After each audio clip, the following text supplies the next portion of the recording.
예수의 부활신앙을 공부하겠습니다. 예수의 부활신앙이라는 이 단어 자체가 어떤 사람들에게는 시험이 될는지도 모르겠습니다. 기독교에서는 기독교의 당국자들, 높은 사람들은 기독교의 천당으로 가려면 우리가 두 가지를 믿어야 됩니다. 예수가 신이라는 것을. 두 번째로는 예수가 사람이라는 것을 믿어야 됩니다. 신이고 사람이다. 이 두 가지를 믿지 않으면 아무도 천국에 못 간다 그럽니다. 근데 아마 천국은 텅텅 비어 있을 거라고 신학자들은 말합니다. 공부한 사람들은 예수가 신이라는 걸 안 믿습니다. 공부 덜 한 사람들은 교회에서는 예수가 사람이라는 것을 못 믿습니다. 예수님은 식사를 하셨죠. 시장하셨고 기도도 하셨습니다. 따라서 예수님은 사람입니다. 하나님을 믿었습니다. 이제 오늘 예수님이 부활은 어떻게 믿었는지, 어떻게 생각했는지 공부해 보려고 합니다. 신약성서, 복음서, 마태, 마가, 누가, 공관복음서에 나와 있습니다. 마가복음이 제일 먼저 쓰여져 있는데 우리는 오늘 마태와 누가복음을 주로 공부하겠습니다. 특별히 제일 나중에 쓰여졌다라고 생각이 되는 누가복음 20장을 중심으로 공부하겠습니다. 예수님이 어느 날 갑자기 나는 부활을 믿어 뭐 그렇게 한 게 아니고 예수님에게 누군가가 도전을 했어요. 질문을 했습니다. 질문을 했고 그 내용은 여기에 나와 있습니다. 그런 질문을 왜 했는지 우리는 배경 스토리를 잠깐 공부하고 예수님은 뭐라고 답변했는지 이런 것을 공부하려고 합니다. 우선은 본문을 읽어 봅니다. 본문을 읽어 봅니다. 질문자는 부활이 없다고 떠들고 다니는 공공연하게 말하는 사두개파 사람들입니다. 이 사두개파 사람들이라는 것은 사독이라는 당시의 정통 제사장 가문의 집안 사람들을 말합니다. 사독 사람들 이런 겁니다.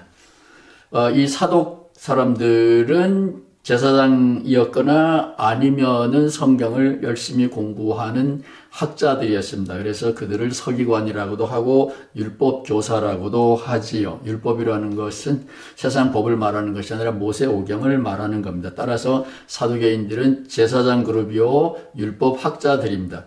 정통 실력자들입니다. 그들이 예수님에게 와서 질문을 했습니다. 7번 결혼했는데 후사가 없이 본인도 죽었다, 여자가. 나중에 부활을 한다면 이 여인은 7 남편 중에서 누구의 아내가 되겠는가? 부활 때에 7 남편 중에서 누구의 아내가 되겠는가? 이런 질문이에요.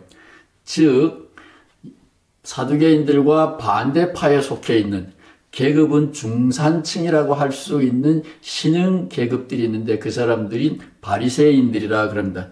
그 바리새인들은 육체 부활을 믿고 내세를 믿었어요. 그런데 모세오경에는 없기 때문에 이 정통파 사두개인들은 그런 것을 믿지 않았습니다.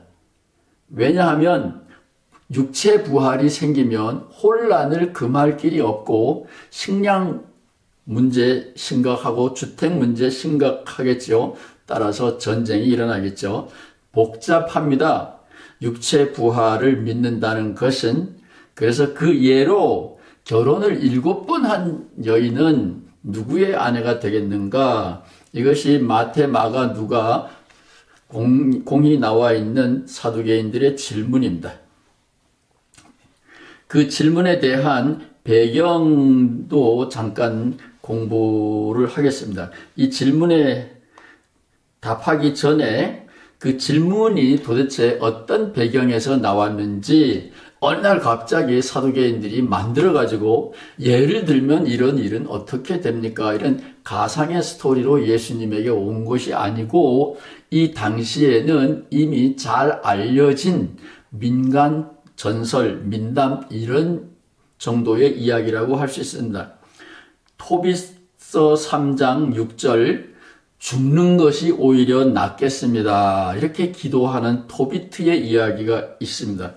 그 토비트의 며느리 될 사람이 불운한 사라라고 하는 여인인데 토비트 3장 7절 10절에 나와 있습니다.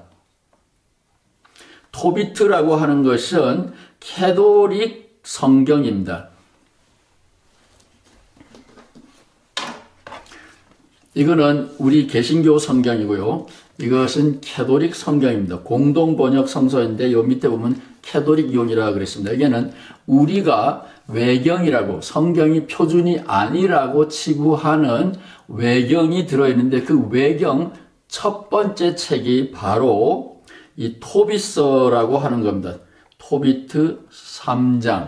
이 토비트는 그 어떤 동화책보다도 재미있는 짧은 이야기입니다. 인터넷으로 찾아볼 수도 있고 저처럼 이렇게 호기심이 많아서 공동번역 캐톨릭 성경 책방에 가면 구할 수 있습니다. 읽어보시기 바랍니다. 이게 굉장히 재미있는 이야기들이 많이 있고 기독교를 이해하는데 도움이 되는 이야기 책들도 많이 있습니다. 따라서 이 천주교의 성경에 들어가 있는데 불운한 사라의 이야기 짧기 때문에 읽어드리겠습니다. 사라는 7번이나 결혼을 하였지만 사라가 그들과 부부관계도 맺기 전에 귀신입니다. 아스모데오라고 하는 악한 귀신이 그 남편들을 번번이 죽여버렸다. 신혼 첫날 밤에 들기도 전에 다 죽여버렸습니다. 아스모데오라고 하는 사탄이. 그래서 그 여종이 집안의 여종이 아마 구박을 받았어요. 주인 대신에. 그래서 그 여종이 사라에게 이렇게 말하였다. 당신이 바로 남편을 죽인 장본인이요. 뭐 귀신 그런 게 어딨어. 당신이 죽인 거지. 당신은 이미 7번이나 결혼을 했지만 제대로 결혼 생활을 한 일은 한 번도 없습니다. 아직 수천이에요. 결혼은 7번 했는데. 당신도 그들을 따라 죽어버리시오. 그래야 우리도 이 하인 노릇 안 하고 우리도 해방될 것이기 때문에 그렇습니다. 사실을 얘기를 들어보니까 사라도 맞는 얘기거든요.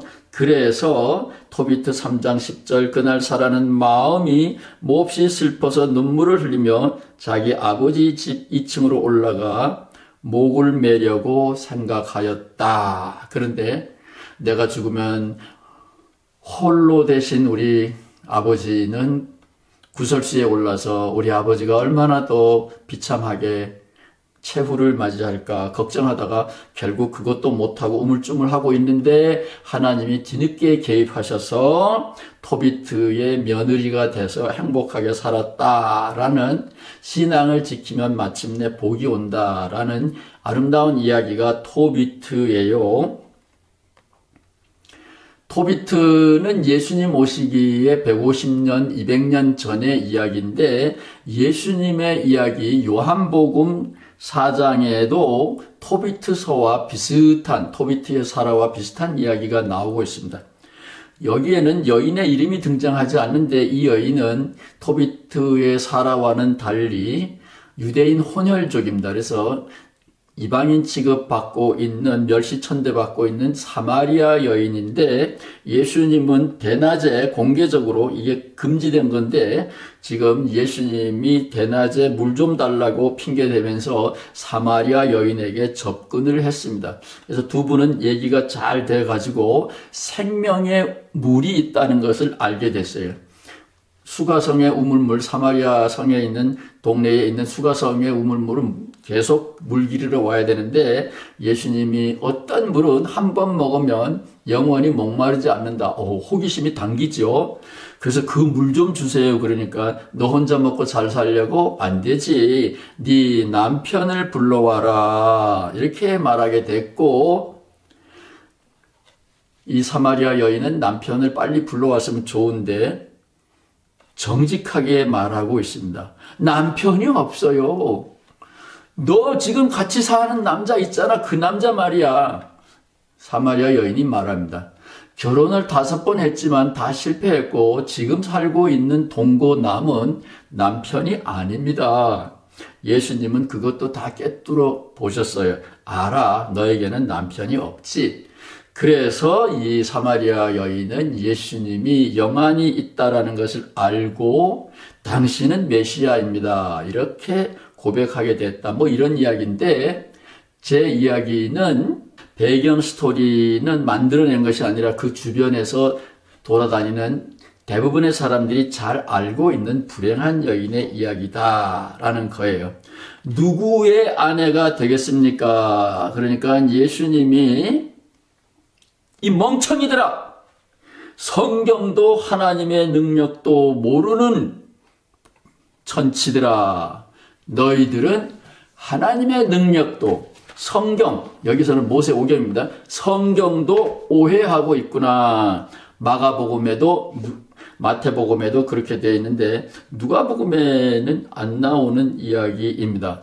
제가 보기에는 이게 굉장히 중요한 지적이에요.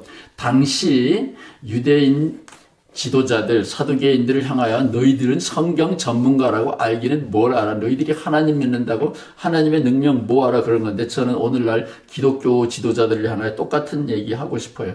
너희들이 성경을 뭘 알아? 너희들이 예수를 뭘 알아? 저는 딱 그 말을 하고 싶어요. 근데 누가 보면 아마 그 얘기가 빠져 있는 것 같아요.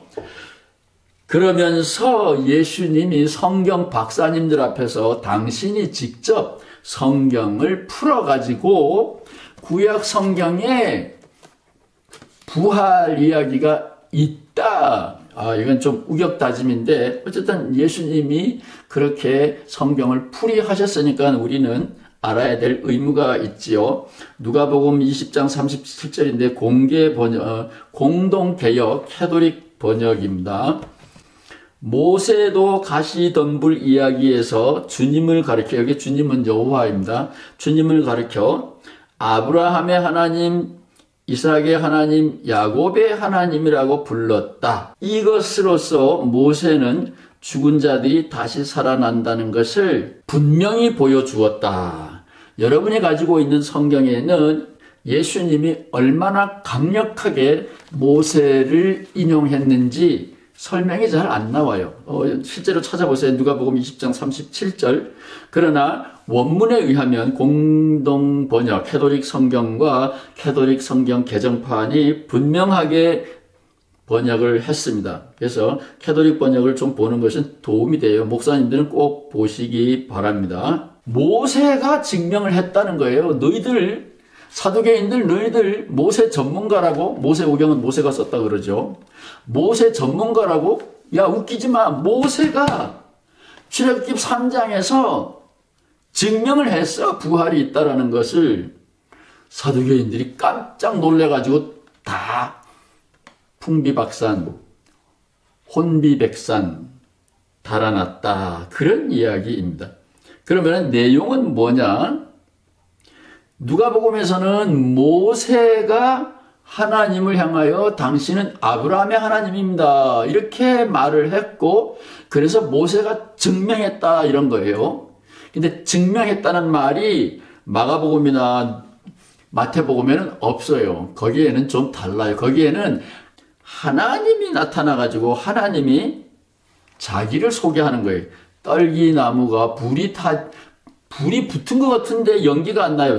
소멸되지 않아. 그래서 호기심이 가득한 목동 역할을 하고 있던 모세가 살금살금 기어가니까 음성이 들렸어요. 모세야, 모세야, 네 발에 신을 벗어라. 여기는 거룩한 곳이다.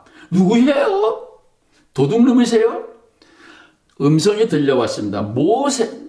누가복음에는 모세가 이 불꽃 주인공을 보고 하나님입니다 그랬다는 건데, 마태복음은 달라요. 하나님이 나는 아브라함의 하나님, 이삭의 하나님, 야곱의 하나님이다, 이렇게 자기를 소개하는 거예요. 모세한테 가서 물어보든지 하나님한테 가서 물어보세요. 좌우지간 그런 이야기입니다. 출애굽기 3장에 있는 이야기예요. 그래서 누가복음 20장 37절에서 예수님의 해석입니다. 모세가 하나님을 가르쳐서 아브라함의 하나님이다 그랬다. 이 말은 죽은 자가 살아있다, 죽은 자가 생명을 유지한다, 부활했다라는 것을 모세가 증명했다. 이런 주장이 누가복음의 복음 예수님의 주장이에요. 이런 주장이 바로 예수님의 주장인데 이 우격다짐이 너무 극심하여 사람들이 감탄하고 도망가고 다시는 말을 못 붙이게 된 건데 왜 이게 우격다짐이냐 하면 이런 거예요. 하나님의 이름은 별명은 산자의 하나님입니다. 수많은 기독교인들이 마태복음 22장 33절에 있는 하나님은 산자의 하나님이다. 이 말을 예수님이 부활을 선언한 말이다. 이렇게 해석하는데 그건 아니에요. 하나님은 죽은 자의 찬양을 받을 수가 없어요. 죽은 자는 염라대왕하고 놀고 용왕님하고 놀고 저승사자하고 놀고 죽은 사람은 다른 영역으로 다른 나라로 이민을 가는 거고 여호와 하나님은 살아있는 이스라엘 민족만 관리하는 특별한 영토, 관할이 있는 하나님이에요. 따라서 여호와 하나님이 산자의 하나님이다라는 말은 이 대목에서 부활을 얘기하는 것이 아니라 하나님의 영토를 말하는 거예요. 염라대왕이 용왕님이 아니다. 그런 말이에요. 근데 이걸 자꾸 부활의 이야기라 그러는데 그거는 넌센스입니다. 예수님의 논리는 산자의 하나님이다 라는 하나님이 모세에게 나타났다. 그런데 그 모세에게 그 하나님이 나는 산자의 하나님이다 요 말만 했으면 괜찮은데 아브라함의 하나님이다, 이삭과 야곱의 하나님이다 이랬다는 거예요. 그게 뭐가 문제냐? 아브라함과 모세는 400년 시간 차이가 있어요. 이삭과 그 아들 야곱도 다 비슷하죠. 100년이라 그래봐야 300년 내지 400년 후에 모세에게 나타나서 하나님이 나는 이름을 바꿨어. 혹은 나는 모세의 하나님이야. 나는 요셉의 하나님이야. 이렇게 이름을 새로운 사람의 이름을 대면서 나는 하나님이야. 그러면 좋은데 400년 전에 죽은 걸로 알고 있는 아브라함과 이삭과 야곱의 하나님이다. 그러니까 예수님의 논리는 그거예요. 그거 봐라. 산자의 하나님이 400년 후에도 아브라함의 하나님이라는 이름표를 계속 달고 다니지 않냐? 그러면 뭐야? 하나님이 죽은 자의 하나님이야? 우리 하나님 여호와가 염라대왕의 하나님이 아니잖아요. 우리 하나님은 산자의 하나님이야. 살아있는 우리를 보호하는 거야. 근데 하나님의 이름이 여전히 아브라함의 하나님이라고 이렇게 붙어 있어. 그럼 뭐야? 아브라함은 지금도 살아있는 거예요. 이게 우격다짐이죠. 헷갈리지죠? 그래서 누가복음 요거는 38절입니다. 누가복음 20장 38절에 굉장히 중요한 말이 첨부되어 있어요. 읽어볼게요. 하나님은 죽은 자의 하나님이 아니요 살아있는 자의 하나님이다. 아까 많은 근본주의자들이 산자의 하나님, 살아있는 자의 하나님을 부활선언이라 그런다 그러죠. 그거는 잘못된 해석입니다. 그 이상한 말이 들어가 있어요. 하나님에게는 모든 사람이 살아있다. 그게 무슨 말일까? 아무도 몰라요. 비밀에 속하는 말입니다. 그런데 캐톨릭 성경 개정판이 재미있게 풀어놨어요.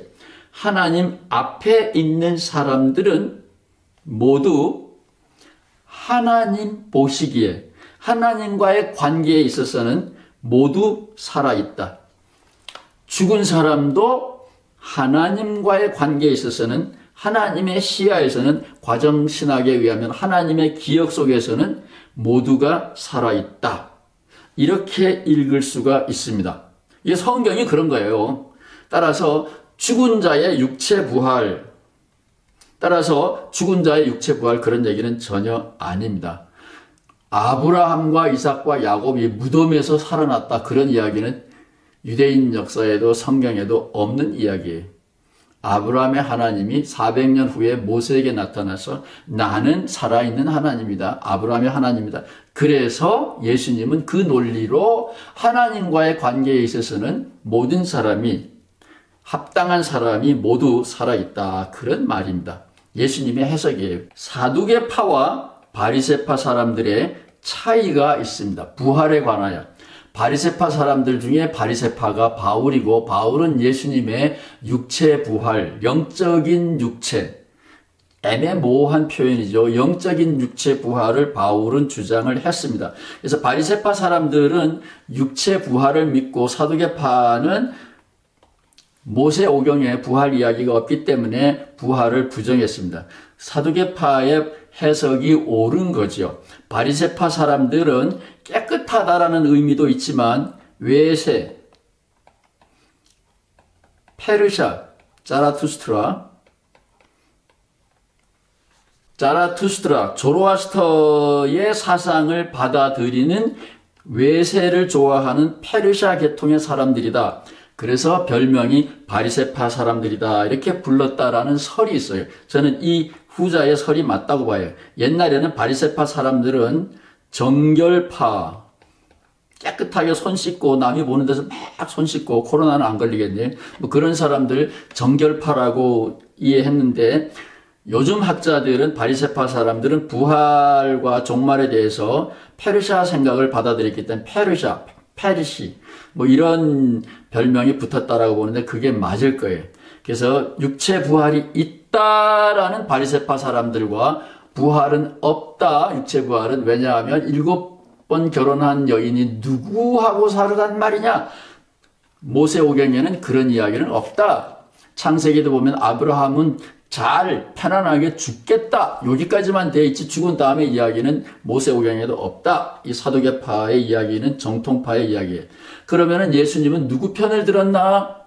제 강의를 제대로 알아들었으면 답을 할 수 있을 것이고 제 강의를 건성으로 들었으면 예수님이 바리새파 사람들의 편을 들은 것으로 들었을 거예요. 알아들었을 거예요.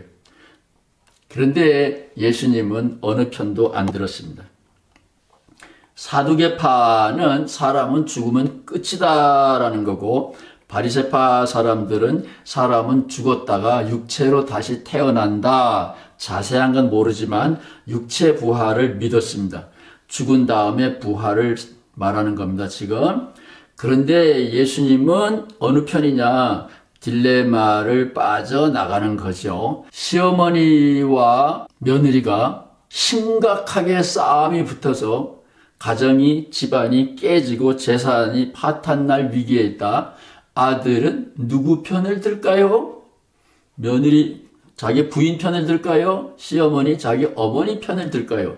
예수님은 누구 편도 안 들었어요. 사두개파를 향하여 너희들은 성경도 하나님도 모르는 거다. 그랬고 바리새파 사람들은 여기에 와 있지는 않지만 바리새파 사람들은 결국 알게 되죠. 육체 부활 그런 건 없어. 죽은 다음에 무슨 사람이 누구의 부인이 되느냐, 무슨 쌀밥을 먹느냐, 누구랑 밥을 먹느냐, 옷은 뭘 입고 사느냐, 안식일은 어떻게 할 거냐, 그런 얘기는 이 지상에 있을 때 이거 죽은 다음에는 천사와 같이 된다. 시계도 안 차고 다녀도 된다. 그래서 딜레마, 며느리 편도 안 들고 시어머니 편도 안 들고 아들은 그 가운데를 빠져나갔다. 이렇게 이해하시면 되겠습니다. 예수님은 바리새파 편도 안 들었어요. 그러나 사람이 죽으면 끝이다. 그거는 또 아니었어요.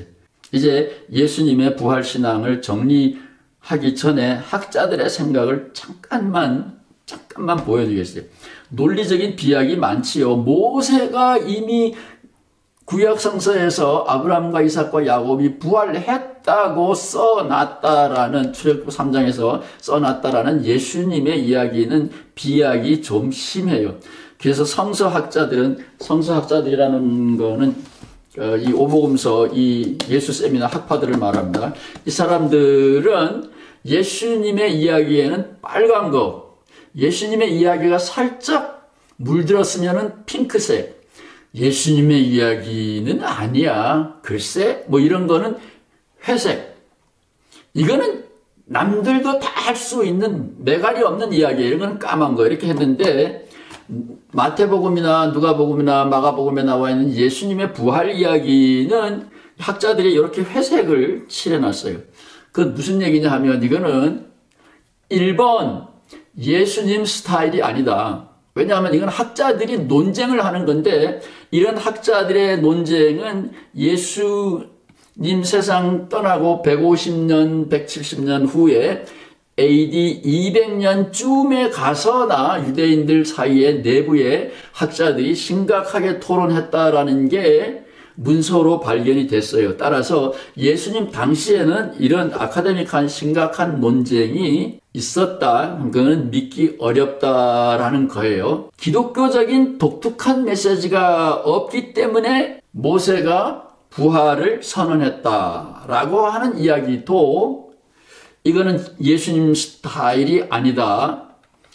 이런 두 가지 이유 때문에 학자들은 우리가 읽었던 예수님의 부활신앙의 이야기를 이거는 예수님하고는 상관이 없는 거다 이렇게 보는데 저는 아니에요. 저는 이거야말로 예수님의 진짜 부활신앙이다.